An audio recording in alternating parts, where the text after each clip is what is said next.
J'ai eu une énorme perte de confiance en moi juste après Miss France. Ah mais oui. genre, énorme. T'as un peu une double casquette aujourd'hui avec une partie mannequinat aussi. Première expérience, 17 ans. Dans quel état d'esprit t'es par rapport à ta confiance en toi à ce moment-là, tu vois, qu'est-ce qui se passe dans ta tête quand tu vas à ce rendez-vous sans trop savoir où tu vas, quoi? C'est une très bonne question. Merci. Je fais des podcasts, ça tombe bien. Je suis pas du tout quelqu'un qui avait énormément confiance en elle. Et pour parler justement de cette période lycée un peu compliquée, où t'es en recherche aussi de qui tu es, de ce que tu feras plus tard, c'est un peu beaucoup de doutes mélangés. Moi, quand j'ai commencé le mannequinat, je n'en ai parlé à personne. Qu'est-ce qui, toi, contribue à ton bonheur? J'ai un peu cette âme d'enfant de toujours m'émerveiller un peu de tout. Tu vois, genre je vois un simple coucher du soleil, moi je reste devant le coucher du soleil et je serai fascinée du début à la fin. Et ça, c'est des petits moments qui, en fait, te font ressentir des émotions de bonheur, tu vois. Et ça, faut pas passer à côté. Parce que la vie, je pense qu'elle passe tellement vite que faut pas attendre un instant T pour être heureux. Il faut trouver le bonheur un peu tout le temps. Si le simple fait, par exemple, d'avoir fait ce podcast, ça peut aider quelqu'un, tu vois, à se sentir mieux. Si une consultation que j'ai pu faire en kiné, j'ai aidé quelqu'un à aller mieux dans sa vie, pour moi ça c'est une vraie source de bonheur, de me dire j'ai aidé quelqu'un à aller mieux. Et en fait ça c'est pour moi la meilleure récompense. On se retrouve bientôt pour une prochaine vidéo et un prochain podcast. À plus tout le monde. Trop bien, c'était trop chouette.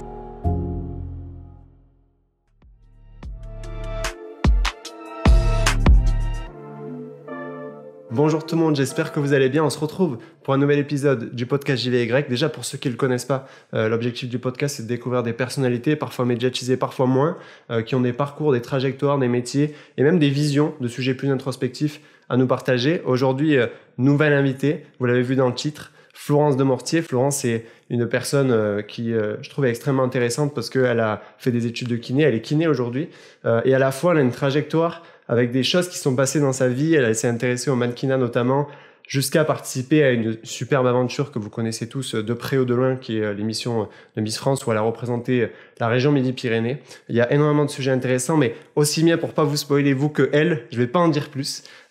Florence, merci beaucoup d'avoir accepté mon invitation. Merci. Comment vas-tu déjà ? Écoute, ça va super aujourd'hui. Je suis de retour à Toulouse pour juste le week-end, donc j'en profite. Je prends un bain de soleil, le plein d'amour avec ma famille et mes amis, et puis après je retournerai sur Paris pour travailler. Déjà, j'aimerais commencer par la phase où on passe tous en premier lieu, collège-lycée. Quand je te parle de cette période, qu'est-ce qui te vient en tête ? Les souvenirs, les passions, les centres d'intérêt, même scolairement, comment t'étais ? Alors moi... Moi, je te vois un peu la fille un peu souriante, un peu élève modèle. En plus, j'ai vu que t'étais très forte en maths et tout. Je me suis dit... Ouais, écoute, t'as bien cerné le personnage. J'ai toujours été très souriante, tu vois. Mais ça, même depuis bébé, mes parents, ils me disaient, t'étais vraiment le bébé sourire, tu sais. Donc c'est vraiment ancré. Le bébé sourire. Le bébé sourire, je te jure. Je faisais des sourires à tout le monde, tout le temps. Donc ça, c'est vraiment ma marque de fabrique, je dirais. Je passe mon temps à sourire, mais parce que c'est naturel, tu vois. Au collège-lycée, je pense que, tu vois, le collège pour moi, c'est un passage, je pense, qui est difficile un peu pour tout le monde, dans le sens où c'est un peu le passage où t'es enfant, donc t'es un peu insouciant, mais en même temps tu commences à comprendre des trucs d'adulte, et en même temps t'as aussi un peu de jugement qui commence à se mettre en place en fonction de tes décisions, de qui tu es, de comment tu t'habilles, de ce qui transparaît. Donc je trouve que c'est un passage difficile, mais moi je l'ai plutôt bien vécu. J'étais à Portet-sur-Garonne, dans la banlieue toulousaine. Trop loin de Toulouse déjà. Trop loin de Toulouse, non, ouais. Dans la banlieue toulousaine, juste à côté. Moi j'ai grandi là-bas, je suis née à Paris, mais je suis arrivée à Toulouse quand j'avais 4 ans. J'ai fait ma maternelle, ensuite j'ai fait ma primaire, mon collège, le lycée à Cugnot, je sais pas si tu vois. Et après j'ai enchaîné avec mes études de kiné à Purpan. Puis je suis partie à Paris pour faire tout le reste qu'on va aborder après. Mais j'ai vraiment bien vécu mes études, bien vécu mon école, mon collège, mon lycée, parce que, encore une fois, j'étais bien entourée. Et je pense que le principal, c'est ça. J'ai des amis d'enfance qui sont encore mes amis actuels. Et je pense que la plus grande force, c'est vraiment d'avoir des gens sains autour de toi. Et c'est pour ça que j'ai bien vécu mon collège et mon lycée. Et j'étais, oui, un peu une élève très investie. J'adore travailler, j'ai toujours aimé ça, aimé apprendre, et ouais, plus scientifique. J'aimais beaucoup les maths, la physique, un peu moins le français. Ah ouais ? Ouais, un peu moins français. En fait, un peu moins dissertation, tout ça. Je sais pas si c'est inné et que, tu vois, j'ai des parents quand même globalement scientifiques, donc peut-être que ça se transmet. ou si c'est moi et mon amour du français plus particulièrement, mais j'ai quand même été toujours très bonne élève, vraiment. Alors moi, les maths et la physique, c'était pas inné. Mais bon, c'est ça, vrai c'est longtemps, en fait. C'est vrai. Et quand, justement, t'es collège-lycée, tu le dis que t'aimais bien travailler, etc. T'étais quand même assez scientifique à ce moment-là. Du coup, dans tes perspectives, le mot kiné arrive cette période-là, fin lycée, tu vois, c'est... Dans ta tête, il arrive quand ce secteur, quoi? Alors, en fait, il y a 2 versions. Il y a la version de moi, ce que je me souviens... Non, c'est vrai, c'est particulier. Et la version de tes parents, c'est ça que tu non, et la version de ce que je vois quand je relis mes journaux intimes, les trucs comme ça. Ah ouais. Ouais, trop bizarre. En fait, moi, de ce que je me souviens surtout la partie fin collège, où tu sais, tu commences vraiment à te poser la question de qu'est-ce que je veux faire plus tard. Et c'est plus sérieux que quand t'es tout petit et que tu te dis « Oh, j'aimerais trop être maîtresse d'école », tu vois, enfin... Là, tu te poses vraiment la question sérieusement de « Ok, va falloir que je décide vraiment mon avenir. » Et là, quand je me posais cette question, je me disais « Qu'est-ce que j'aime dans la vie ?» Moi, ce que j'aimais, c'était parler avec les gens, j'adore. Aider les autres. Je voulais vraiment avoir ce truc de me dire « J'aide les gens par la manière la plus noble à mon goût. » Et pour moi, la chose la plus noble, c'est la santé. C'est de se dire en fait, c'est quelque chose qu'on a, qu'on maîtrise pas parce que du jour au lendemain on peut ne plus avoir une bonne santé, tu vois, ne plus être en bonne santé. Donc du coup, je me disais j'ai vraiment envie d'aller dans ce domaine-là, mais pour autant ma famille n'était pas du tout dans le domaine de la santé. Tu vois, mon père il travaillait dans l'aéronautique, c'est aussi pour ça qu'on est venu à Toulouse. Okay. Ma maman elle est dans le secteur bancaire. Donc mon frère il a fait des études d'ingénieur. Moi j'avais un profil très ingénieur aussi parce que j'étais très bonne en maths physique. SVT un petit peu moins, mais tu vois, bon, ça va, hein, je vais pas me plaindre non plus. Moi, beaucoup moins, par exemple. Toi, c'était plus français...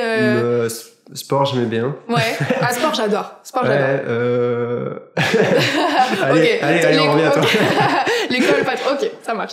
Mais du coup, ouais, maths physique, j'avais un profil très ingénieur, et mes profs, du coup, me disaient...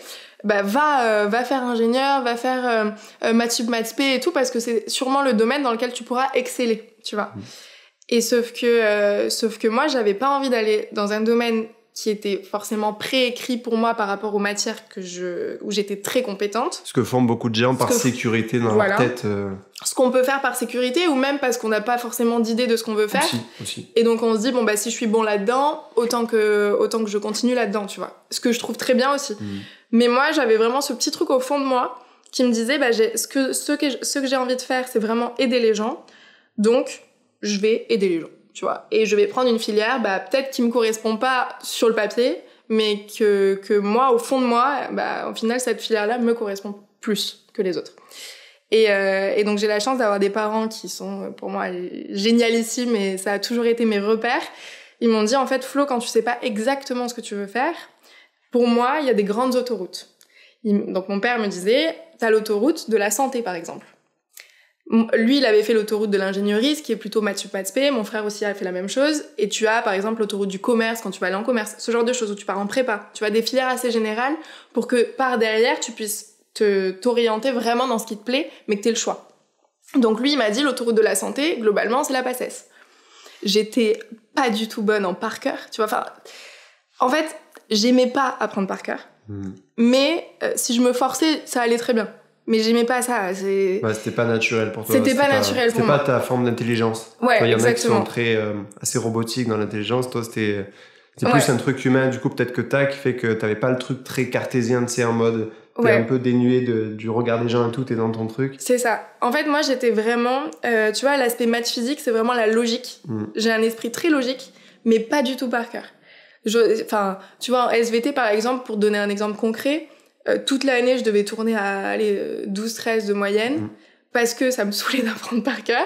Je trouvais ça intéressant, mais juste ça me saoulait d'apprendre par cœur. Et au bac, je me suis dit, Flo, faut que t'apprennes par cœur, parce que c'est le bac là, t'as pas le choix. Et du coup, j'ai tapé un 17, tu vois. Et en fait, il y a vraiment quand je me force, où je peux être compétente, et quand je fais les choses avec le cœur, j'aime ça, donc je le fais vraiment... pour moi. Je te fais une parenthèse, c'est très drôle parce que je revois soit à cette place qui disait qu'il avait 4 en maths et qu'il avait un esprit pas du tout logique. Je me dis, c'est bon, on est diversifié. C'est clair. Mais tu vois, soit du coup je le connais et c'est vrai que on se complète aussi sur plein de trucs. Mais bref, pour revenir à ce que je te disais, j'ai pas choisi la filière où on me voyait vraiment par rapport à mes compétences sur le papier, mais vraiment avec le cœur et ce que je voulais faire. Et au final, j'en ai chié. Mais j'en ai vraiment chié pendant la PACES. Après, j'ai envie de te dire Oui, j'ai rarement entendu génial cette année-là. Personne, je pense. Ouais. Mais en fait, je me suis dit, dans tous les cas, pour faire ce que j'ai envie de faire, il faut que je passe par là. Donc, j'ai pas le choix et j'y vais, je donne tout. Ça a été très dur, mais ça l'a fait.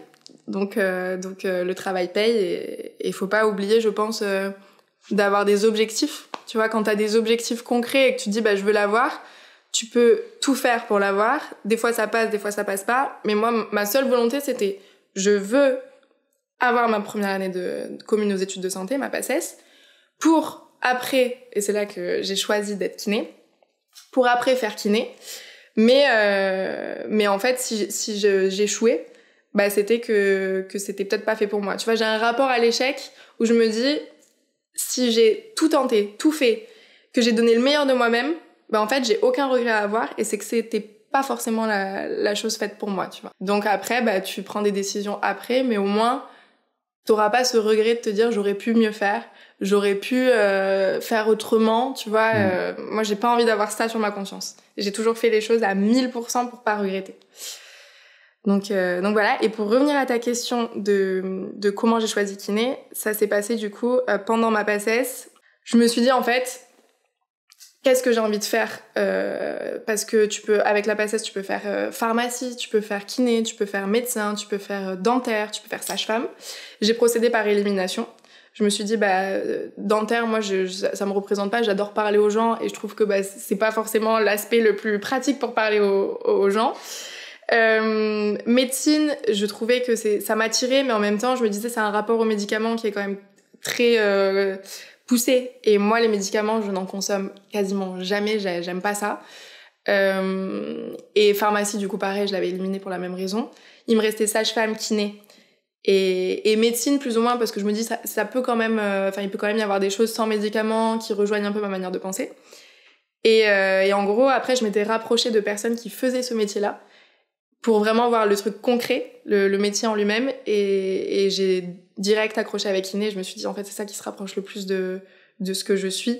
Le sport, j'en faisais énormément. Je trouve qu'il n'y a pas mieux que de pouvoir soigner avec ses mains, avec aussi le sport, avec des choses saines en fait, tu vois, et pas forcément injecter quelque chose dans ton corps qui va te soigner, même si je pense que les médicaments, bien sûr, dans certains cas, ça sert. Mais moi, je me voyais pas faire ça de ma vie. Donc voilà, j'ai pris les choix petit à petit. Et pour revenir sur la petite anecdote de pourquoi je te disais il y a deux thèmes différents. J'essaie. C'est surtout qu'en fait après j'avais retrouvé un journal que les journaux d'Idol, je sais pas si ça te parle. On est la génération d'Idol quand même, tu vois. Oui. Et on a un an d'écart, donc oui. Donc voilà, et en fait j'ai une pote à moi qui a retrouvé dans son journal d'Idol le truc de quand tu écrivais qui tu étais, quel âge tu avais, est-ce que tu voulais faire plus tard. J'avais mis Florence de Mortier, née le 27/11/99, et après j'avais mis je veux être kiné-ostéo. Et ça, donc, j'avais 8 ans. Ah ouais. Et je me dis ok, alors j'ai peut-être enlevé ça de ma mémoire, mais tu vois, c'est ouf. Et quand je suis retombée là-dessus, je me suis dit waouh. C'est fou incroyable. Quand même. Ouais. Ah ouais. Ouais, c'est fou. Trop bizarre. Mais ouais. Et ensuite, ce qui est assez intéressant, donc là on parle du côté kiné, c'est que, comme je le disais, tu as un peu une double casquette aujourd'hui avec une partie mannequinat aussi. Première expérience, 17 ans. Comment elle arrive? Est-ce que c'est ta démarche? Est-ce qu'on te propose? Tu vois, quel est le contexte déjà pour comprendre un peu l'arrivée de ce nouveau secteur en même temps d'un autre qui te passionnait déjà, tu vois? Ouais. En fait, le mannequinat, c'est arrivé dans ma vie du coup à l'âge de 16-17 ans. Parce que, si tu veux, il y a le directeur de ma mère, donc vraiment rien à voir dans le secteur bancaire, tu vois, qui me voyait, etc. Des fois venir avec ma mère, etc. à la banque. Et lui, il avait son fils qui était en agence de mannequin. Et du coup, il avait parlé de ça à ma mère en disant je sais pas si ça intéresse ta fille, mais moi mon fils fait ça. Je pense que ta fille, elle a peut-être un profil qui pourrait plaire à l'agence. Et mon fils, ça lui apporte un complément de revenu en dehors de ses études. Il aime beaucoup en faire de temps en temps. C'est une expérience de plus. Et donc du coup, quand ma mère me dit ça, je me dis bah c'est vrai que moi j'aime un peu tout tenter, tu vois, toucher à tout et pas avoir de regrets dans la vie de me dire j'aurais pu le faire et puis je l'ai pas fait. Donc je me dis bah oui, pourquoi pas, ça peut être un truc qui m'intéresse effectivement. Donc à ce moment-là je me renseigne avec le directeur de ma mère et il dit bah t'as juste à envoyer 2-3 photos que t'as fait en vacances à l'agence. Et puis du coup, si ton profil les intéresse, ils reviendront vers toi. Et donc c'est ce qui s'est passé. J'avais juste 2-3 photos de vacances, pas faites par des professionnels, rien, que j'ai envoyé au booker du fils du directeur de ma mère. Ouais. Et le booker est de suite revenu vers moi en mode oui, ton profil m'intéresse, avec grand plaisir, on se rencontre. Et de là est venue la rencontre. Et de là, je suis rentrée dans l'agence, j'ai signé, donc j'avais 16-17 ans entre les deux. Et du coup, je suis rentrée dans l'agence. Là, le booker t'aide à constituer un petit book. Il t'aide aussi à décrocher des contrats. Et attends, alors juste je te coupe sur un truc. Quand tu démarres ce truc-là qui est complètement nouveau, tu l'as dit tout à l'heure, la période collège-lycée, c'est une période de construction. Toi, t'es 16-17 ans, c'est quand même jeune, tu vois, c'est une période où on se connaît pas, où on a aussi du mal avec plein de choses de nous. On a souvent pas mal de haine sur des trucs, tu vois, enfin, on peut avoir ça. Toi, il y a beaucoup de gens qui en plus sont assez réticents, tu vois, à l'image, c'est assez difficile. Hein. Comment dans quel état d'esprit t'es par rapport à ta confiance en toi à ce moment-là, tu vois, qu'est-ce qui se passe dans ta tête quand tu vas à ce rendez-vous sans trop savoir où tu vas, quoi? Ouais, c'est une très bonne question. Ah, merci. Je fais des podcasts, ça t'emmerde. Ça t'emmerde. Non, mais c'est vrai que c'est une très bonne question parce qu'en fait, ce que je me souviens, c'est que j'appréhendais grave le rendez-vous parce que je me disais c'est un milieu que je connais pas du tout. Mes parents, vraiment, mais alors eux, ils étaient flippés total, tu sais. Bah ouais, flippés parce qu'ils connaissent pas du tout ce milieu. Des échos que tu peux entendre, ça paraît quand même effrayant, tu vois. Ouais, bien sûr. Ta fille, elle est jeune, elle est pas encore majeure. Tu te dis bon bah toi aussi t'es responsable de ses décisions. C'est pas forcément facile en tant que parent. Du coup, ils sont vraiment dans l'accompagnement. Ils me disent bon bah ok, t'as envie de le tenter, on te fait confiance. Par contre, attention, gros warning, vraiment, c'est les études en premier et ça on lâchera pas. Vraiment, ils m'ont dit Flo, on te fait confiance. Sur les études, par contre, c'est toujours en priorité. Si tu ramènes une mauvaise note, t'inquiète pas qu'on te dira que tu pourras plus faire ça. Donc ils ont été vraiment à fond derrière moi et je les remercie énormément sur ça encore aujourd'hui parce que je pense que c'est ça aussi qui m'a créé mon équilibre, tu vois. C'est d'avoir quand même conscience que les études c'est important et que je fais ça pour aussi kiffer mais en gardant cet état d'esprit de me dire ça te garde les pieds sur terre, la notion du travail. Ouais, exactement. Donc du coup sur ça, j'étais vraiment entourée. Et après, moi, j'avais pas du tout confiance en moi. Enfin, je suis vraiment pas une personne, déjà dans la vie de tous les jours, qui a confiance en elle, même encore aujourd'hui, tu vois. Je pense que c'est quelque chose qui se construit, qui s'apprend. Ça aussi, c'est hyper intéressant, parce que je pense que plein de gens d'extérieur te voient faire des shootings souvent, te voient avoir fait Miss France, en se disant, mais moi, je suis incapable de faire ça. Et toi, tu me dis, encore aujourd'hui, j'ai pas totalement confiance en moi, tu vois. Et ça, je pense, c'est aussi l'intérêt d'un podcast, c'est de te dire... Oui, j'imagine que tes expériences t'ont fait grandir et t'ont quand même donné du bagage, mais c'est pas une finalité c'est bon, en fait, j'ai coché confiance, c'est terminé, tu vois. Non, pas du tout. Je pense que la confiance, c'est vraiment quelque chose qui s'apprend, qui s'entretient, exactement. Je pense qu'il y a des moments où tu peux avoir énormément confiance en toi et d'autres moments où, en fait, ta confiance, elle fait... Ça a été le cas, d'ailleurs, pour moi. On en parlera sûrement après, mais je suis pas du tout quelqu'un qui avait énormément confiance en elle. Et pour parler justement de cette période lycée un peu compliquée où t'es en recherche aussi de qui tu es, de ce que tu feras plus tard, c'est un peu beaucoup de doutes mélangés. Moi, quand j'ai commencé le mannequinat, je n'en ai parlé à personne. J'ai beaucoup d'amis, des amis très proches à qui je dis tout. Et pour le mannequinat, je n'en ai absolument parlé à personne. Il y avait que mes parents qui étaient dans la confidence. Et c'était vraiment un choix de me dire... Ça, je le fais pour moi. Je sais à quel point c'est lié à l'image et j'ai pas envie qu'on confonde ce que je fais pour m'éclater, pour apprendre, pour découvrir avec qui je suis. Et je pense que c'est une période où on peut tellement tout mélanger que j'avais pas envie d'avoir une étiquette, tu vois. Je voulais pas combattre ça, je voulais pas lier mon image à ça. Je voulais vraiment que ça reste un projet perso. Ouais, et puis t'étais peut-être pas prête aussi à ça, je pense que j'étais pas prête et j'avais pas envie de me justifier sur un truc que je faisais pour m'éclater, quoi. Donc j'en ai absolument parlé à personne. Je faisais mes trucs de mon côté et puis je me disais un jour, quand j'aurais vraiment envie d'en parler, là je le choisirais de moi-même, quoi. Donc il y a cette première expérience, là tu me dis un peu que ça s'est développé petit à petit via cette agence, ce qui veut dire que pendant tes études aussi, donc de kiné, tu en faisais toujours enfant. J'imagine que année de PACES, il n'y a pas eu trop de débats à ce niveau-là. Mais par contre, après, quand tu fais ta deuxième, troisième, quatrième, etc., année en études, c'est là que tu reprends un peu enfant ou tu as vraiment repris, on en parlera après avec tes aventures fin études. Tu vois, c'était comment entre en gros ta deuxième et 4-5e année Alors, vraiment le parcours mannequinat, donc 16-17 ans, je rentre en agence. Là, c'était année du bac. Tu sais, t'as la première avec l'année du bac, français, tout ça. Alors, j'ai le bac. Hein. Quand même, yes. J'ai eu le bac. Et donc après... J'ai fait des études, madame. Attention. Non, bien sûr, mais oui, tu m'étonnes. Mais, si tu veux, on échange les rôles et puis je t'interviewe sur ta vie, ça m'intéressera tout autant. On peut relancer. Ok, aucun souci. La prochaine fois, c'est moi qui lui fais le podcast. Donc du coup, première année du bac, là j'étais pas trop présente dans le mannequinat, je développais un peu mon book, je refusais pas mal d'opportunités parce que j'avais mes études et que j'avais fait la promesse que c'était les études en premier.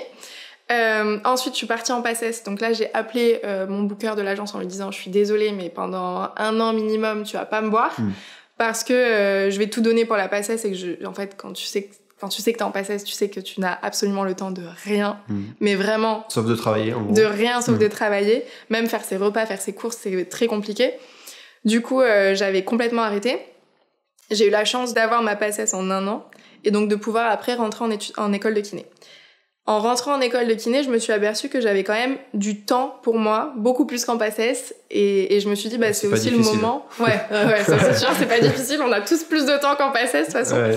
Mais et je me suis dit en fait c'est aussi ce temps-là je peux l'utiliser pour continuer cette aventure-là qui me plaisait, tu vois, et qui sera pas au détriment du reste puisque t'as le temps pour le faire, quoi. Exactement, c'est ça. Donc j'ai rappelé mon booker, je lui ai dit est-ce que je peux revenir dans l'agence et tout. Je suis en études de kiné mais j'ai un peu de temps à côté. Il m'avait dit let's go, on fait ça. Et en fait c'est là que j'ai commencé à avoir mes premiers jobs de mannequin. À avoir mes premiers contrats, à vraiment me développer, à vraiment me dire c'est quelque chose qui me plaît, que j'ai envie de continuer sur le long terme. Donc voilà, je me posais pas trop de questions et je travaillais énormément, tu vois, parce que je faisais à la fois mon parcours d'étudiante en kiné et à la fois à côté mon parcours de mannequin en agence, à bouger un petit peu. Mais c'est ce qui me plaisait et puis j'ai toujours été un peu hyperactive, donc au final avoir deux activités, c'est pas forcément quelque chose qui est simple à gérer au quotidien, mais moi ça me paraissait cool et c'est ce qui me motivait au quotidien, donc let's go.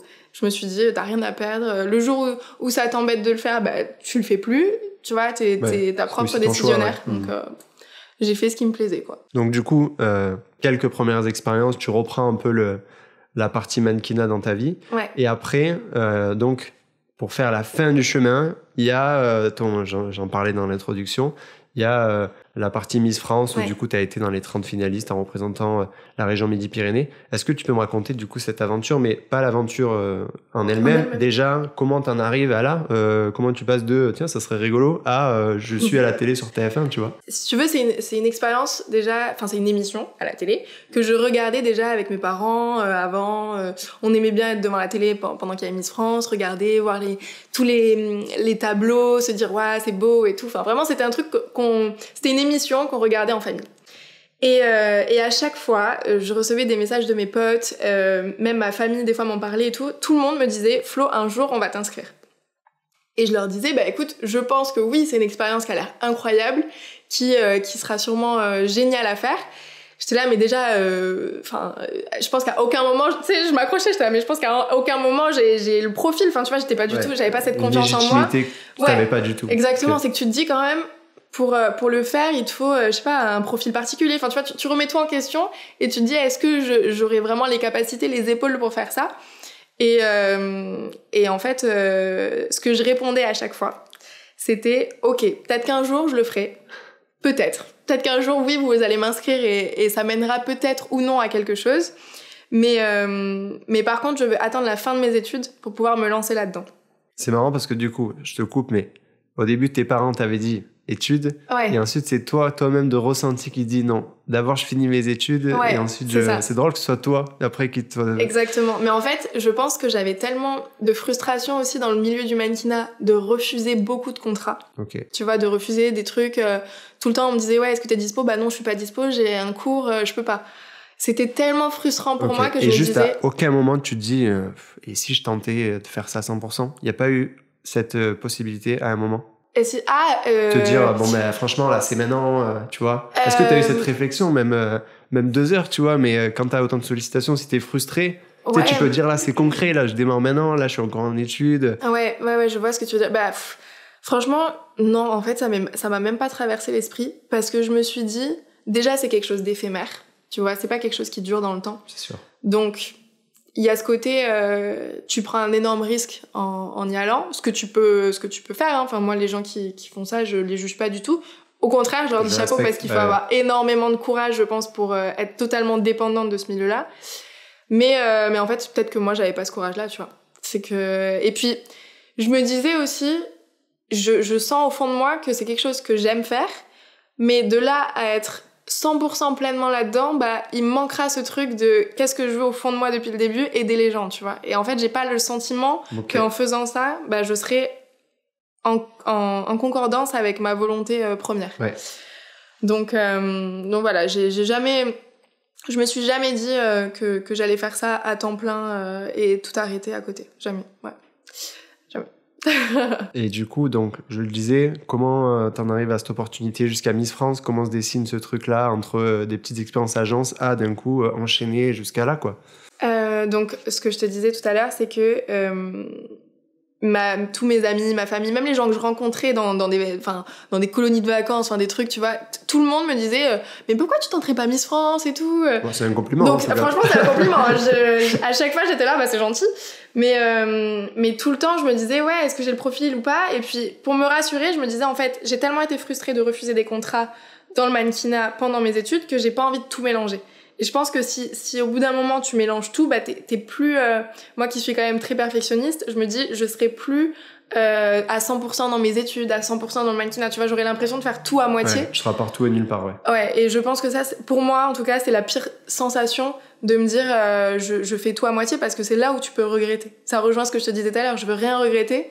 Donc en fait, si je fais les choses à moitié, je pourrais le regretter par la suite. J'avais pas envie de ça et je me suis dit, Miss France, si jamais j'ai l'occasion un jour de le faire, je veux le faire à 1000%. Donc autant attendre la fin de mes études pour pouvoir vraiment me consacrer à l'aventure et c'est ce que j'ai fait finalement. Finalement, à la fin de mes études, tout le monde est revenu vers moi en me disant bah Flo, ça fait 5 ans que tu nous dis oui, à la fin de mes études peut-être. Là, c'est la fin de tes études, donc c'est maintenant. J'étais là, oui, ok, bon bah oui, c'est maintenant. Donc là, au final, avec tous mes proches, on a envoyé ma candidature. Ok, donc là, auprès de qui? Miss Toulouse, d'abord? Comment ça se passe? Ouais, alors, au tout début, tu as un casting local. Donc en fait, c'est différent dans chacune des régions. Nous, en Midi-Pyrénées, si tu veux, tu as un casting local qui concerne à la fois l'élection de la grande ville. Donc nous, c'est Toulouse. Donc tu as Miss Toulouse et après, tu as les départements. Donc tu as aussi Miss Tarn-et-Garonne, Miss Tarn. Et si jamais dans votre département il n'y a pas d'élection, tu peux aller dans une élection du département d'à côté, proche, tu vois. T'es pas obligé d'avoir un domicile vraiment dans ton département, mais tu dois être domicilié dans la région pour te présenter.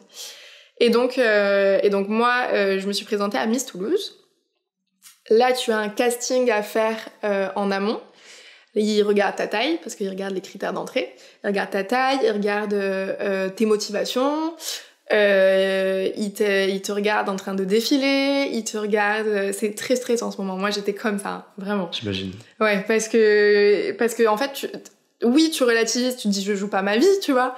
Mais en même temps, c'est perturbant de te dire, tu fais des choses que t'as pas du tout l'habitude de faire au quotidien et on va un peu te juger là-dessus pour voir si tu corresponds à ce qu'on attend de toi. Et puis toi qui as fait aussi, on l'a même pas dit, mais de la danse, de la gymnastique, qui est liée à la performance, un défilé, même si c'est de la marche, donc il y a peut-être une action, ça reste très Florence, quoi. C'est-à-dire que quand un mec, en gros, te dit non, tu vois, c'est pas gymnastique, non, t'as fait un mauvais salto, enfin, je connais pas les termes, mais tu vois, c'est assez perso. C'est très perso. La ligne est très fine entre le pro et le perso. Dans ces cas-là, je pense que ça doit jouer aussi. Exactement. Tu vois, je pense aussi, parce que là, du coup, j'ai fait l'aventure Miss France il y a 2 ans.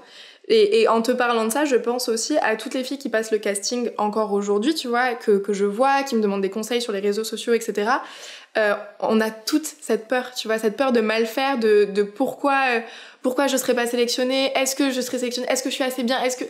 On se prend la tête, tu vois, alors qu'au fond, je pense qu'on est toutes conscientes que oui, c'est pas notre vie entière, mais on a vraiment l'envie de bien faire et de se dire, j'ai pas envie de passer à côté parce que j'ai envie de donner le max de ce que je peux faire. Moi, je leur dis tout le temps, donnez tout ce que vous pouvez, soyez naturel, soyez vous-même, et puis si ça passe, c'est que c'est fait pour vous, si ça passe pas, c'est que c'est pas fait pour vous, mais vous regretterez pas, tu vois. C'est vraiment, ça c'est un peu ma philosophie de vie. Donc à chaque fois, je leur dis ça parce que pour moi, ça paraît évident.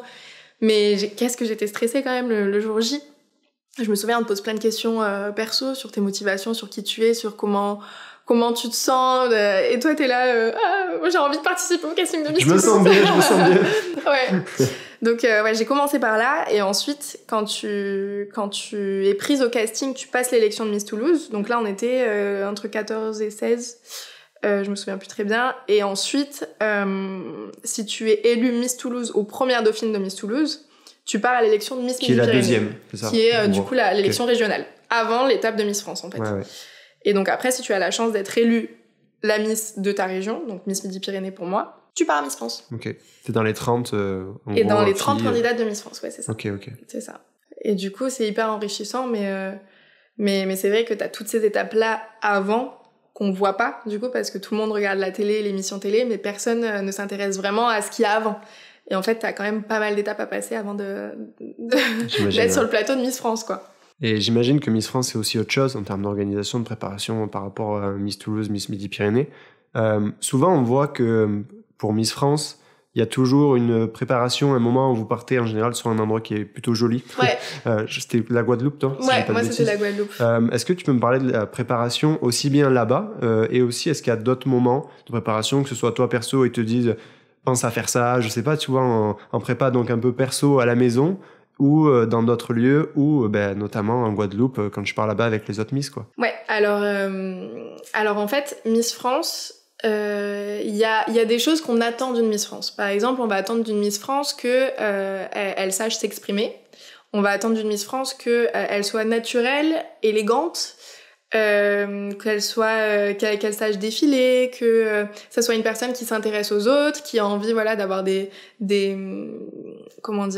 choses qui lui tiennent à cœur pour monter des associations, pour vraiment s'investir auprès de l'humain, tu vois. Et des Français, entre guillemets. Les Français en général, qui aiment les gens parce que t'es élu par des Français.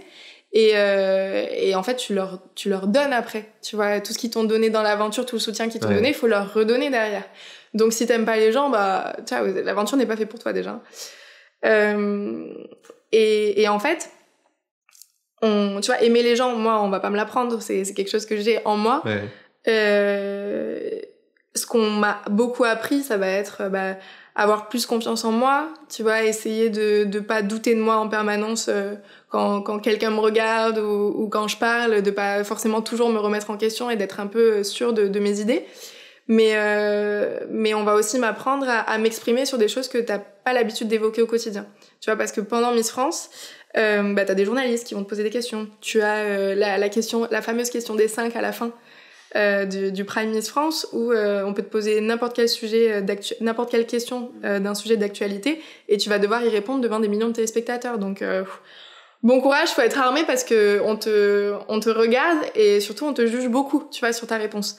Donc ça on l'a vraiment travaillé du coup avec Cindy Trière, que je remercie à chaque fois parce que c'est une pépite.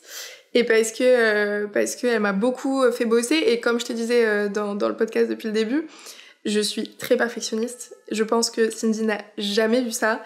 Elle faisait que me dire Flo, au bout d'un moment, en termes d'exigence, je pense que t'es à 1000 sur 20, va falloir redescendre à au moins 30 sur 20, tu vois, parce que ça va devenir compliqué.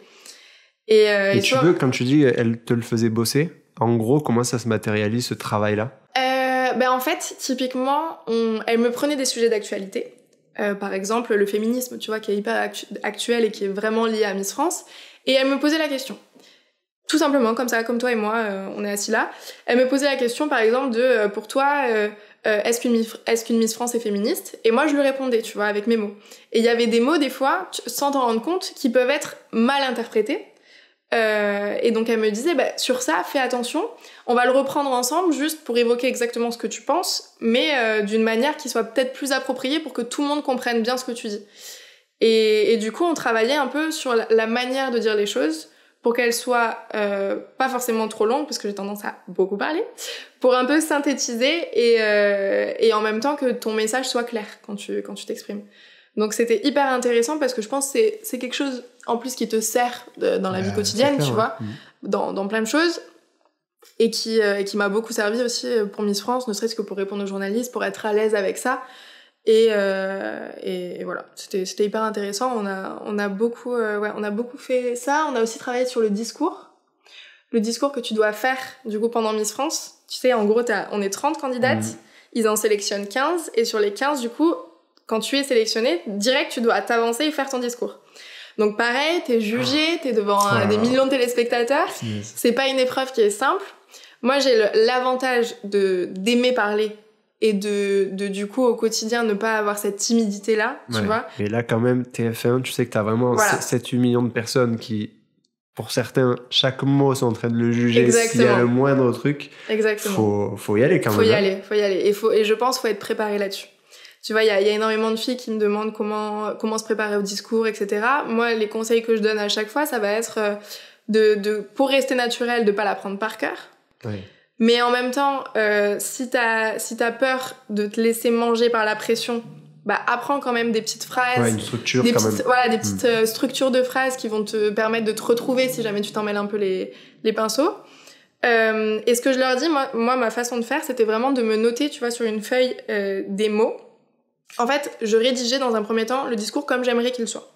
Et après, je notais des mots clés de mon discours qui me guidaient, et je savais par exemple que je commençais par ça, que je finissais par ça, que entre deux thèmes, j'abordais ce sujet-là. Et en fait, avec cette petite feuille avec marqué les mots clés, je récitais mon discours à plein de gens différents, ma famille, mes proches, mes amis, etc., sans qu'il soit du coup figé, mais du coup qu'il aborde tous les thèmes en fait que je voulais, et ça te permet de t'exercer et de le jour J de savoir que tu vas tout dire. Tu sais pas vraiment comment ça va sortir, mais tu l'auras tellement dit qu'en fait ça va être naturel à force. Bien sûr. Donc c'est ce que je conseille de faire. Moi, ça me rassurait. Si ça peut servir à d'autres, tant mieux. C'est pour moi la meilleure manière de pouvoir faire un discours naturel. Et du coup, quand tu pars en Guadeloupe, il y a peut-être cette préparation un peu là-bas. Je sais pas, peut-être qu'il y avait aussi un truc assez de prise de parole, assez dans l'attitude, plus que le défilé. Là-bas, il y a aussi, j'imagine, il y a aussi pas mal de défilés, de shooting. Qu'est-ce qui se passe du coup dans la préparation avant ? Qu'est-ce qui se passe Qu'est-ce qui se passe là-bas ? T'as mis un suspense là. Qu'est-ce qu'on fait là-bas ? Question d'après. Du coup, si tu veux, là-bas, tu pars pendant 1 semaine.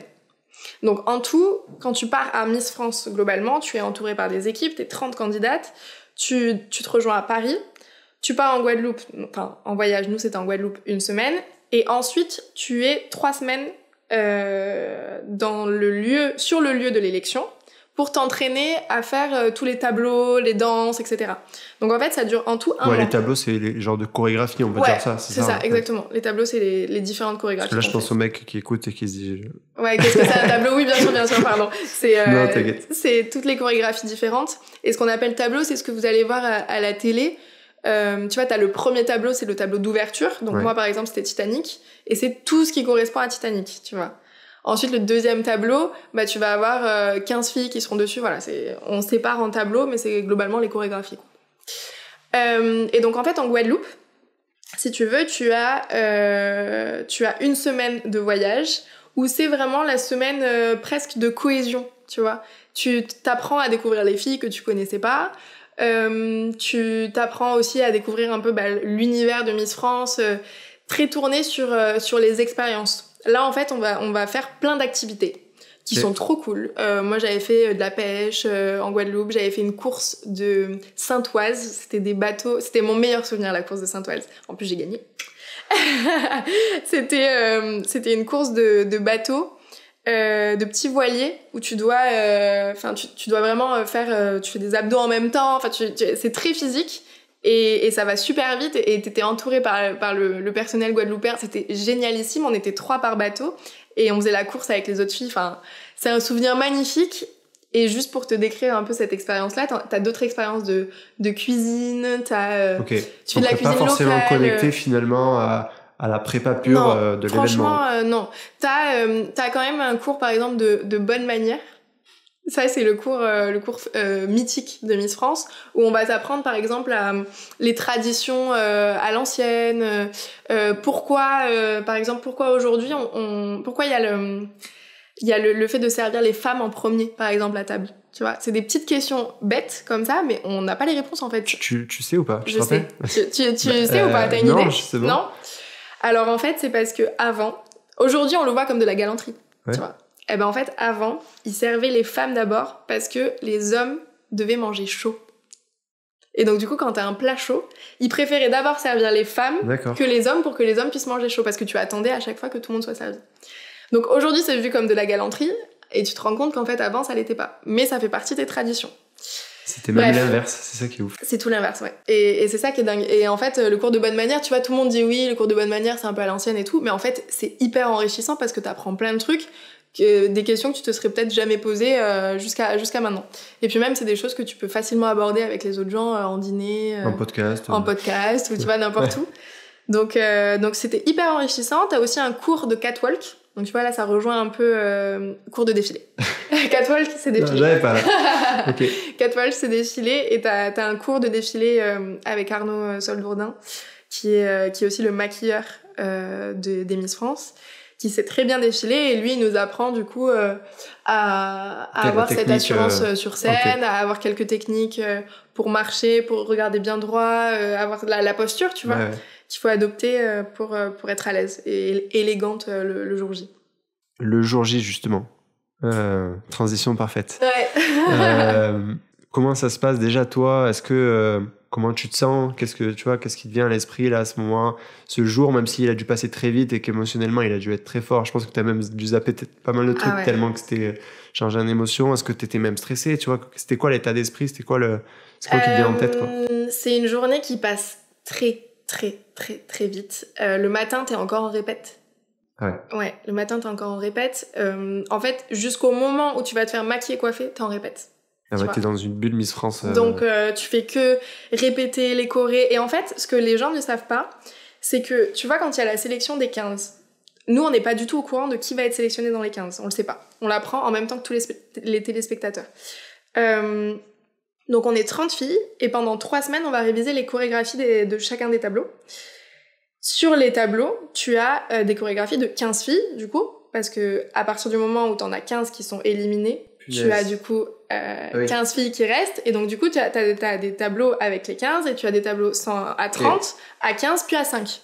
Et en fait, toutes les filles apprennent les tableaux à 15, à 5, parce qu'on sait pas qui sera dans le top 15 ni qui sera dans le top 5. Et en fait, tu vas apprendre les chorégraphies à chacune des places.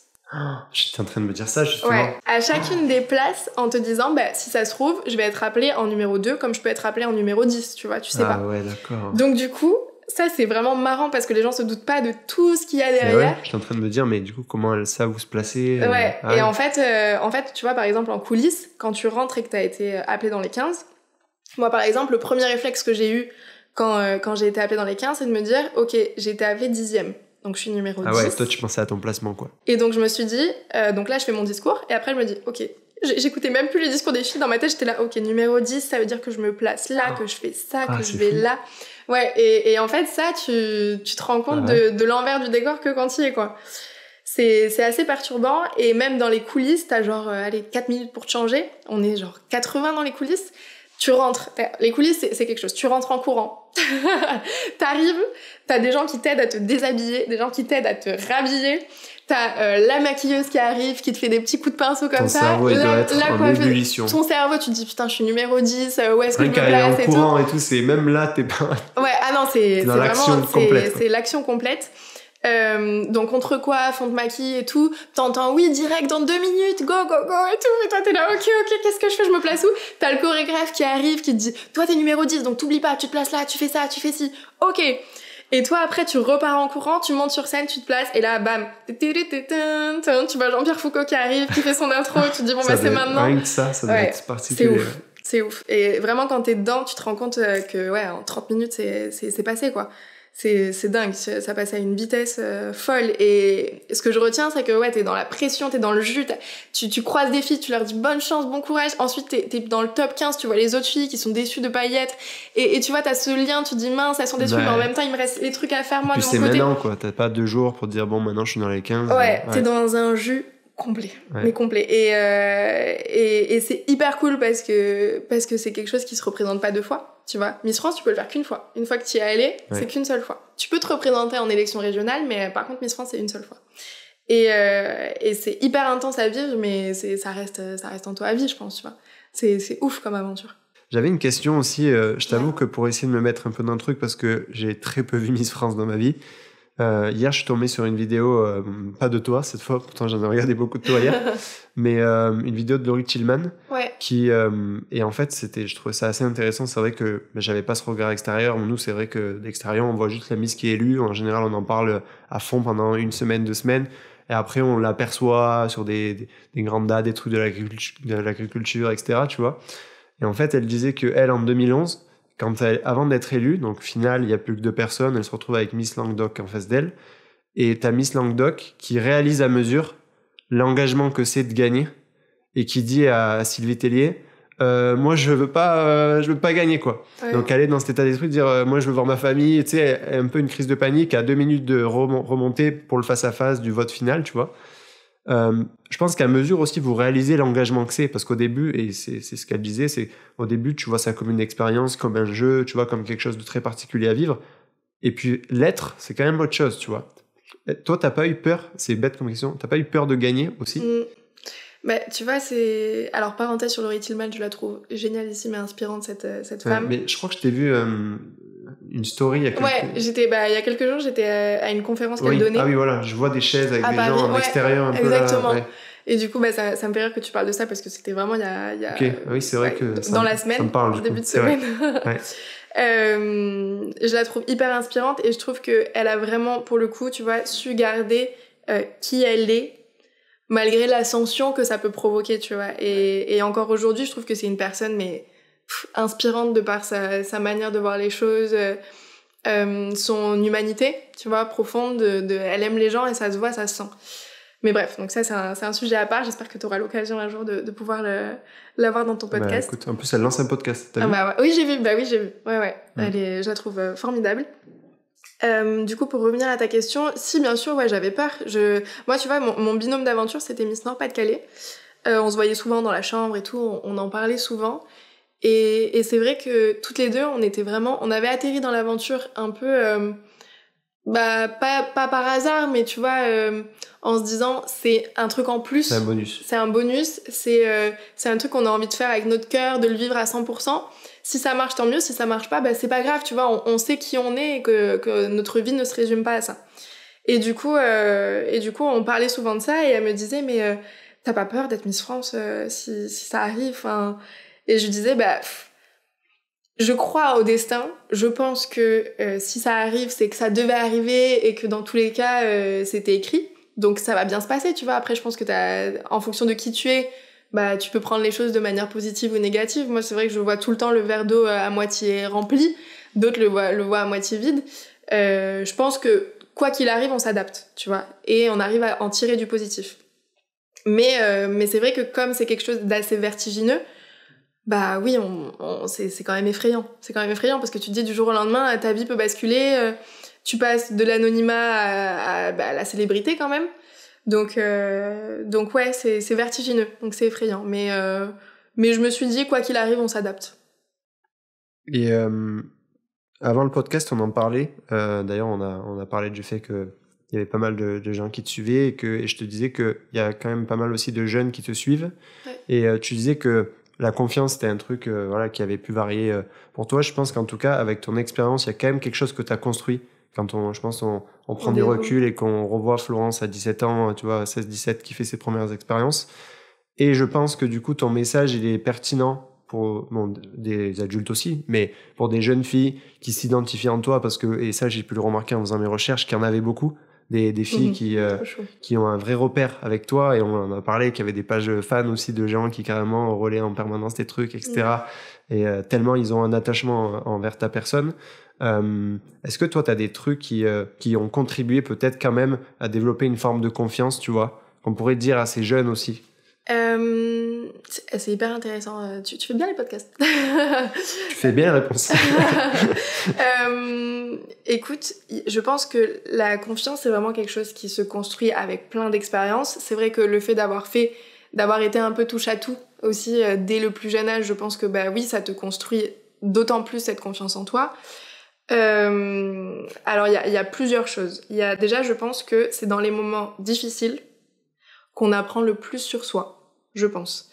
Tu vois, par exemple, la PACES, je te disais tout à l'heure que c'est vraiment quelque chose où j'en ai chié. Tu vois, je dis vraiment le terme parce que il y a pas d'autre mot. Je pleurais toutes les semaines en PACES. Mais vraiment, toutes les semaines. Et j'avais tout le temps mes parents qui venaient me voir. J'avais un appartement où j'étais toute seule. Mais mes parents m'épaulaient énormément. Ils venaient me voir souvent. Ils m'apportaient les repas pour que j'ai pas à cuisiner, etc. Enfin, sans eux, j'y serais jamais arrivée. C'est vraiment une période qui m'a marquée, je pense, mentalement, ça m'a beaucoup peut-être fragilisée sur l'instant T, mais après coup, je pense que c'est les fragilités, les moments durs qui créent aussi des formes de solidité, tu vois. Je pense que c'est les fragilités consolidées qui deviennent plus solides que vraiment qui tu étais avant, quoi. C'est-à-dire que moi, la PACES, ça m'a vraiment éprouvée mentalement parce que ça m'a fait sortir de ma zone de confort. Je me suis retrouvée seule, moi qui étais tout le temps hyper entourée. Bah, du jour au lendemain, t'es un peu seule. J'avais mes amis quand même en PACES, mais t'es un peu livrée à toi-même, tu vois. Et c'est ce truc de te dire, bah, t'es livrée à toi-même, t'as que ton travail, t'as que toi qui tu es, ta motivation, qui te permet d'arriver vraiment à ce que tu veux. Tout dépend de toi. Ok, ben là, si j'y arrive, c'est que vraiment, j'en suis capable, tu vois. Ça te donne une confiance supplémentaire de dire, j'ai fait ça, j'en suis capable, j'y suis arrivée par moi-même. Je te disais que j'aurais jamais pu y arriver seule parce que mes parents ont été d'une grande aide. Mais après, le travail, je l'ai fait seule, tu vois. Et eux, ils m'ont toujours dit, certes, on a tout fait pour que tu y arrives, mais derrière, tu aurais pu ne pas y arriver, tu vois. Ça aurait pu être le cas. Et c'est par ta motivation, par ton travail, par tout ça qu'au final, tu y es arrivé. Donc c'est des étapes comme ça qui peuvent paraître très difficiles, insurmontables des fois, que t'apprends le plus, en fait. Et je pense qu'aujourd'hui, tu vois, des fois dans la société, on parle d'éviter de blesser les enfants, tu vois. Aujourd'hui, ils ont enlevé les notes, par exemple. Ils ont mis un système où c'est pour éviter la comparaison, etc. Je comprends pourquoi ils le font et où ils veulent en venir, mais je pense que quand t'es jeune, c'est aussi important de traverser des moments d'instabilité où tu te sens pas bien, où t'en as marre, où tu pleures peut-être tous les jours parce que tu te sens pas forcément au bon endroit au bon moment et tu sais pas ce que tu vas faire, parce que c'est ça en fait derrière qui va te pousser dans tes retranchements et qui va te faire en apprendre davantage sur toi-même. C'est dans les moments durs qu'on apprend le plus sur soi. Et Miss France, par exemple, j'ai eu une énorme perte de confiance en moi juste après Miss France. Mais genre, énorme. Qui aurait pu être exactement l'inverse à ce moment-là. Qui aurait pu être énormément... Où t'es hyper visible et où tu représentes une région. Enfin, pourquoi en fait, comme je te dis depuis le début, hein, moi, ma ligne conductrice, c'est vraiment ne pas regretter et tout faire à 1000%. Et en fait, l'aventure Miss France, je l'ai fait à 1000% sans regretter. Mais le prime, donc vraiment la fin, l'émission télé, ce que tout le monde voit et en fait presque ce qu'on retient, si tu veux, j'étais tellement stressée, ça allait tellement vite, etc., que ça peut paraître tout bête et très superficiel, mais en fait pour moi, je l'ai vraiment pris à cœur. Je ne m'aimais pas du tout. En termes de maquillage et tout, j'aimais pas du tout ce qu'on avait fait. Je me trouvais pas bien et même je me souviens en coulisses, je faisais que dire à mes potes d'aventure, mais vous trouvez ça bien et tout, moi je peux pas me voir, enfin voilà. Parce que tout, on est en mode ça va, t'aimes bien, enfin tu vois, on est tellement toutes un peu sous le stress, la pression, que t'as l'impression que tu t'es même plus décisionnaire vraiment de est-ce que t'aimes plus, est-ce que ça va, tu vois, tout part en cacahuète quoi sous le stress. Et du coup je m'aimais pas du tout en fait, et ça peut paraître tout bête, mais quand je revois les images du Prime encore aujourd'hui, je me dis si j'avais pu être maquillée différemment, tu vois, demander autre chose, etc. En fait j'ai pas du tout eu le temps, mais si j'avais pu être différente à ce moment-là, j'aurais beaucoup mieux vécu mon aventure. Je me serais pas trouvée dégueulasse sur le dégueulasse sur les vidéos, et en fait ça m'aurait allégé après, parce que moi j'avais l'impression d'avoir fait tout ça pour au final être déçue de moi, tu vois. Donc avec du recul, je me dis que non, que c'est une expérience, que en fait je suis aussi très très exigeante envers moi-même. Attends, et juste parce que ta phrase que tu viens de dire, t'es déçue de toi, et justement tu me dis que t'as pas aimé le maquillage qui n'incombait pas de toi. Pourquoi toi, du coup? Est-ce que c'est un regret de pas avoir osé le dire? Est-ce que t'as pris tellement à cœur le truc que t'es en train de me dire que c'est toi, alors que 2 secondes avant, tu me dis le maquillage, j'aimais pas trop? Toi, c'est... Pourquoi? Bah, en fait, c'est parce que ça ne dépendait pas de moi, le maquillage, mais j'aurais pu... ça ne dépendait pas de moi non plus parce que j'ai pas eu le temps, mais j'aurais aimé, en tout cas, avoir le temps de dire non, est-ce qu'on peut faire autre chose différemment, là je m'aime pas, tu vois. Mais donc oui, ça dépend pas de moi, mais je suis tellement exigeante que je remets souvent la cause sur moi, tu vois. Si ça marche tu cherches pas d'excuses avec je vais pas dire que c'est la personne. Je pense que la maquilleuse, honnêtement, elle a fait quelque chose de joli, tu vois, mais juste c'est pas quelque chose qui me colle à la peau et qui me ressemble et où je me sentais bien dedans. Mais je peux pas dire qu'elle a fait n'importe quoi, parce que j'estime que déjà c'est très dur ce métier, et que sur le papier c'était très bien, mais juste ça me collait pas et ça me représentait pas. Du coup je me sentais pas bien et j'aimais pas. Mais quand tu regardes l'émission, peut-être que toi t'as trouvé ça bien. Moi mes proches, il y en a qui ont trouvé ça bien, il y en a d'autres qui m'ont dit on t'a pas reconnu, ça fait mal. Mais voilà, en fait je me suis dit, ce qu'on retient de l'aventure c'est le Prime, la finalité de la chose c'est le Prime. J'aurais aimé que ça se passe exactement comme je le voulais, donc que je me sente bien, etc. Tu vois, quand je l'ai vécu, j'étais trop bien. Quand j'ai pas été appelée dans les 5, j'étais trop bien. Je me suis dit, j'ai donné le max de ce que je pouvais, c'est pas grave, tant pis, je m'en fiche, quoi. J'encourageais mes potes qui étaient encore dans le top 5, je leur disais, allez, donnez tout et tout, c'est trop bien, donnez tout sur scène et tout, vous êtes trop belles. Enfin, vraiment, j'avais envie de continuer l'aventure et de partager ça avec elles, mais j'avais pas du tout de regrets, parce que je me disais, j'ai tout donné, je l'ai trop bien vécu, je pleurais pas, enfin tu vois, tout allait bien, jusqu'au moment où j'ouvre mon téléphone. Ah, donc c'est l'après en fait. Ouais, c'est l'après. Le moment où j'ouvre mon téléphone, où je vois les stories et je me dis, ouf, je ressemble à ça. Ah ouais, c'est tu fou. Vois, ouais. Et c'est des trucs tout bêtes, parce que aujourd'hui t'en parles aux gens. Quand je dis ça à des proches ou des gens qui m'ont vu, ils me disent, non mais t'étais super, enfin, t'es hyper exigeante envers toi-même, parce que pour le coup, moi je t'ai trouvé très bien. Mais le simple fait que j'ai pu avoir des proches qui me disaient t'as pas reconnu à la télé alors qu'on a l'habitude de te voir en vidéo et tout, je l'ai pas du tout bien vécu. Ouais, ça je l'ai pas bien vécu. Et j'étais vraiment au fond du seau pendant 3 semaines. Ah ouais. Ouais. 3 semaines où je me suis dit, où j'avais plus confiance en moi, où je me disais, mais en fait, enfin,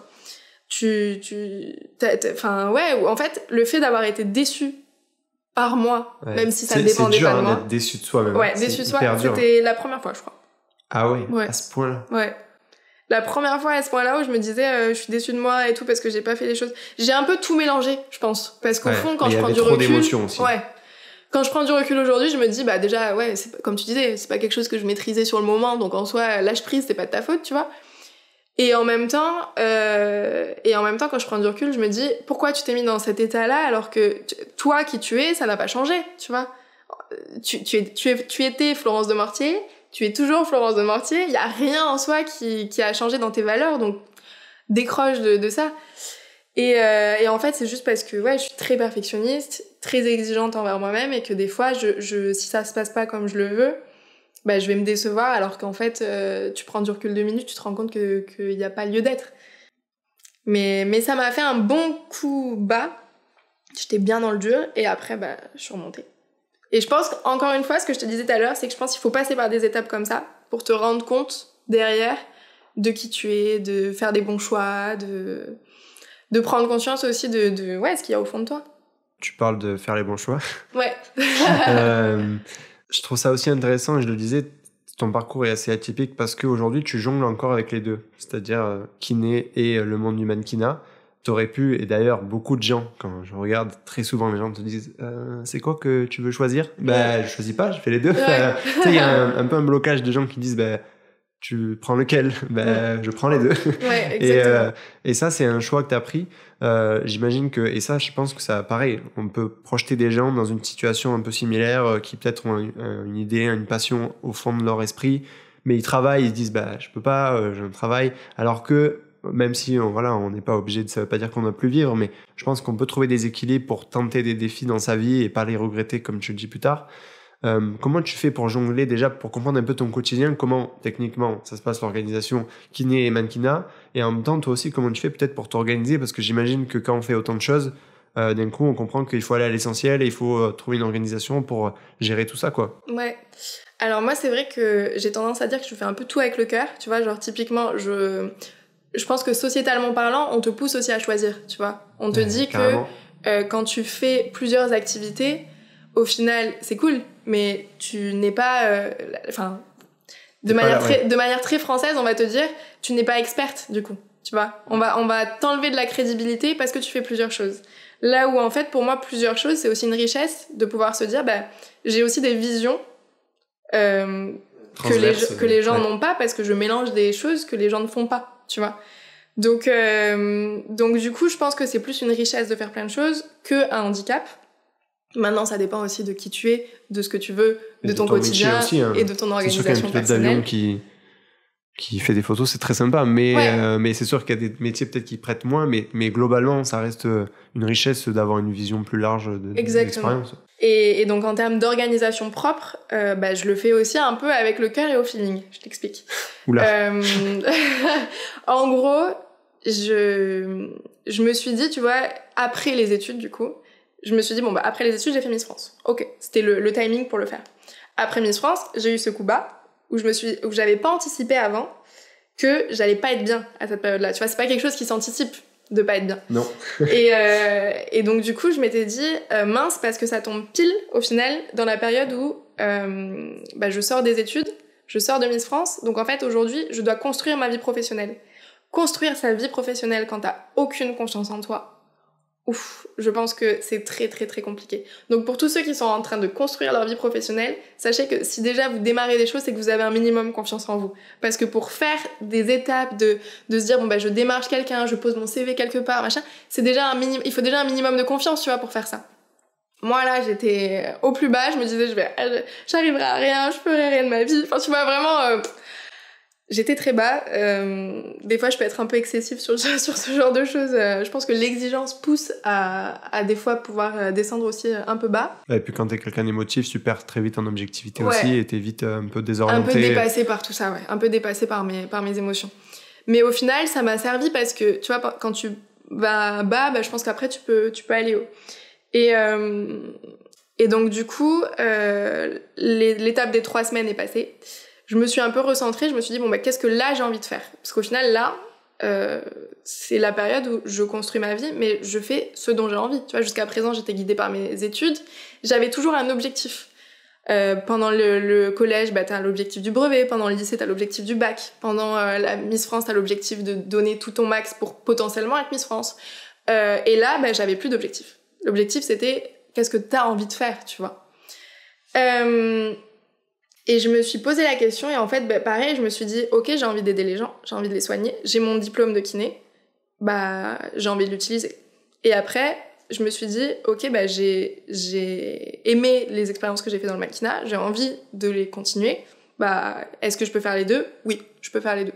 Donc, je suis partie dans cette direction-là en me disant, je me développe en tant que mannequin. J'étais encore à Toulouse à cette époque. Je me développe en tant que mannequin, j'intègre différentes agences pour pouvoir me placer sur des contrats, etc. Je fais les contrats et en parallèle, est-ce que je peux mêler ça à mon métier de kiné ? Ouais, je pense que je peux le faire, mais comment je vais le faire ? Parce qu'au final, je connais personne dans cette situation-là, donc j'avais pas vraiment de personne pour m'orienter. Donc je me suis dit, bah, pour allier les deux, je pense qu'il faut que je reste en tant que remplaçante kiné, parce que c'est sûrement ça qui va me permettre de m'organiser. Donc, j'ai commencé essentiellement les remplacements sur Paris. Et en fait, à ce moment-là, ça tombait super bien parce que juste après Miss France, j'ai une fille que je connais qui est kiné sur Paris qui m'appelle et qui me dit « Flo, je sais pas si t'es intéressée encore par faire des remplacements de manière régulière dans un cabinet, mais moi, je vais avoir besoin de quelqu'un comme toi. » Et je dis « Ok, ça m'intéresse, vas-y. » Et elle me dit « Je vais suivre une joueuse de tennis pro et je vais devoir m'absenter dans mon cabinet sur certaines de ces dates de compétition pour pouvoir aller la suivre et voyager, etc. avec elle. » Et donc elle me dit, si tu veux, je te donne des dates qui sont déjà écrites où je vais devoir m'absenter et comme ça, toi, si tu peux être là, ce serait super. J'ai une remplaçante, moi, qui me suit sur tous mes déplacements et comme ça, bah, toi, ça te permet d'avoir un cabinet où tu connais l'équipe, tu connais les patientes et tu vois, t'as quand même une base qui est solide et en même temps, bah, d'avoir des dates qui sont pratiques parce que tu les as en amont, tu vois, donc pour t'organiser, c'est pas mal. Ouais. Donc j'ai commencé comme ça, je faisais des remplacements dans son cabinet. J'étais donc kiné quand elle s'absentait. Ça faisait par exemple une semaine par mois de par-ci par-là. Et à côté de ça, du coup, je bookais tous mes contrats. Et en fait, aujourd'hui, tu vois, même avant, je peux vivre du mannequinat. J'avais plus de contrats que ce que je prenais. Mais j'avais quand même ce besoin essentiel de me dire, bah, je me reconnecte un peu à l'humain. Parce que dans le mannequinat, tu as de l'humain, mais c'est assez différent. Oui. Là, c'était dans le mannequinat. C'est plus superficiel pour le coup. C'est un peu plus superficiel. Après, tu travailles avec des équipes qui sont passionnantes. Ouais. J'adore. Ouais. Franchement, j'adore. En fait, t'as le côté humain des coulisses. Ouais. C'est juste l'action en elle-même en kiné qui est plus santé, comme tu disais. Exactement. Alors que là, c'est plus superficiel. Exactement. En gros, t'as dans le mannequinat, ce que j'adore, c'est que t'as le côté très créatif. C'est beaucoup d'artistes, tu vois, qui travaillent. Et donc, du coup, t'es entouré de gens qui sont passionnés par ce qu'ils font et qui sont passionnants, que tu rencontres tout le temps des univers très différents, tu te retrouves sur des projets très différents, c'est vraiment un milieu passionnant. Mais tu vois, en tant que mannequin, je suis toujours sur le devant de la scène, tu vois. T'as un peu toi, ce que tu dois faire, et tout plein de gens qui tournent autour de toi pour mettre en scène ce que tu dois faire. Et à l'inverse, en tant que kiné, bah, je suis au second plan. Le patient, c'est le premier plan, et moi, je dois m'occuper de lui. Donc je dois faire en sorte que il arrive, il est pas bien, il ressort, il est mieux. Et j'adore ce truc de te dire, bah, t'es vraiment sur l'essentiel de l'humanité, quoi. La santé, y a pas plus fondamental. Donc, c'est vraiment ce qui me passionne et je me suis dit, bah, c'est là où je trouve mon équilibre. Mon équilibre, c'est à la fois d'être au second plan et de m'occuper des gens et à la fois d'être au premier plan et de kiffer, d'avoir cet aspect très créatif où quand tu mêles les deux, j'ai l'impression que c'est moi, tu vois. Donc ouais, c'est pas facile du coup au quotidien. Je m'organise avec les remplacements, mais en tout cas ça match. Donc pour l'instant je reviens pas là-dessus et je vis entre les deux.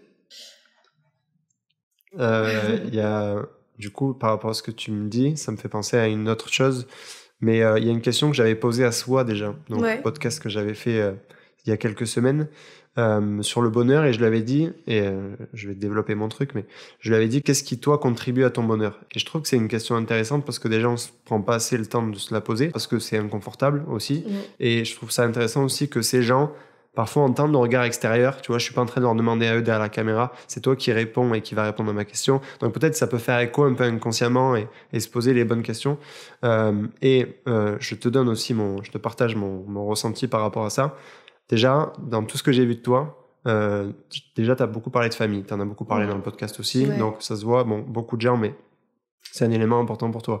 Ensuite, quand je regardais toutes tes vidéos, notamment préparation, Miss France, etc., et pas que, tu as beaucoup parlé d'ambition, de motivation. Donc, ça se voit que tu as envie de t'accomplir, tu vois. Et c'est pour ça qu'en ce moment, tu es encore là-dedans peut-être, parce qu'il y a des choses que tu veux accomplir, des choses peut-être que tu veux faire dans ta vie, ce qui montre que, voilà, ça, c'est un côté qui est, à mon avis, hyper important pour toi. Et à la fois, tu l'as dit 4 ou 5 fois aujourd'hui, et là, je comptais en parler. Ouais. Je sais pas si tu sais de quoi je vais parler, mais tu parles beaucoup du regret. De la peur du regret, entre guillemets, parce que je dis peur, parce que pour moi, quand tu le dis à chaque interview ou chaque vidéo, et que là, tu me l'as dit 4 ou 5 fois, ça prouve que le regret, c'est une peur. Et du coup, tu fais dans ton hyperactivité des choses qui font que en fait, cette peur, elle est de côté parce que de toute façon, tu peux pas avoir de regrets avec tout ce que tu as déjà fait. Je pense qu'en prenant du recul, tu peux être fier et tu le sais. Et à la fois, je pense que la chance de ça, c'est que le fait que tu sois aussi pas mal accompli par toutes ces expériences-là, ça a peut-être aussi gommer certaines autres peurs que tu aurais pu avoir dans ta vie, tu vois, notamment reliées à la confiance, tu vois. Quand tu fais des étapes, il y a aussi des choses où tu aurais pu te faire des blocages, et ben non, parce qu'en fait, tu as fait plein d'étapes et t'en es là aujourd'hui, et ça doit aussi contribuer à ton bonheur, tu vois, quand tu es quelqu'un qui a un peu peur du regret, de te dire, bon, quand même, putain, j'ai 24 ans, là, je fais plein de shootings, je me suis accordé ce truc de faire les deux en même temps, j'arrive à trouver un équilibre petit à petit. Est-ce que, j'ai raison, est-ce que j'oublie des choses? Qu'est-ce qui contribue, toi, et je te pose la question cette fois pour avoir la réponse officielle, à ton bonheur? Bah, déjà, t'as très bien résumé déjà le podcast un peu à travers tout ce que tu viens de dire, et aussi un peu ma manière de penser. Ce que t'as dit, hein, la famille, c'est pour moi ce qui t'ancre, tu vois, dans la vie, et j'ai la chance de bien m'entendre avec. Pour moi, c'est mes piliers et ça le sera toute ma vie. Donc ça contribue énormément à mon bonheur. Mes amis, pareil, j'ai la chance d'avoir encore mes amis d'enfance, de rencontrer des personnes qui, au quotidien, sont inspirants et qui vraiment m'apportent dans la vie de tous les jours, de par, ouais, pareil, leur ancrage et leur manière aussi de voir les choses, tu vois, ça m'inspire de les écouter, de voir aussi comment eux fonctionnent, de pouvoir avoir cette amitié qui est aussi une source d'inspiration, ça contribue à mon bonheur. Mais il y a aussi, en fait, je pense qu'il y a un truc que j'ai aussi qui se lie au bonheur, c'est comme je te disais tout à l'heure, je vois toujours le verre d'eau à moitié rempli. Et en fait, je pense que de voir ce côté-là des choses, ça contribue à ton bonheur. Je pense que le bonheur, c'est pas une course, c'est pas un truc qu'on obtient à un instant T. C'est quelque chose, c'est une manière de voir les choses, en fait. Mmh. Et moi, au quotidien, je vais toujours essayer de voir le bon côté. Je le fais parfois même inconsciemment. Et je pense que je me nourris de ça. Tu vois, je suis heureuse avec ça. Des fois, il y a des journées, enfin, comme tout le monde, tu vois, on est tous humains, on traverse des journées pourries, t'as juste envie de rentrer chez toi, te mettre sous la couette et te dire bon, vivement demain, parce que, en fait, là, cette journée, ça va pas du tout. Et puis le lendemain, ça va mieux, tu vois. Après la pluie vient le beau temps, c'est des petites phrases comme ça, mais ça te fait aussi prendre du recul et te dire, bah, ouais, la vie, c'est une succession d'étapes. C'est plein de choses qui se passent. Et ce sera pas toujours tout beau tout rose. Je pense que les moments très difficiles, comme je t'en parlais déjà au début du podcast, bah, les moments très difficiles, ils sont utiles parce que derrière, ils t'apprennent des choses qui te permettent de vivre aussi des moments encore plus heureux. Et donc, je vois toujours les choses qui se passent comme des choses qui devaient arriver, qui t'apprennent beaucoup sur toi-même.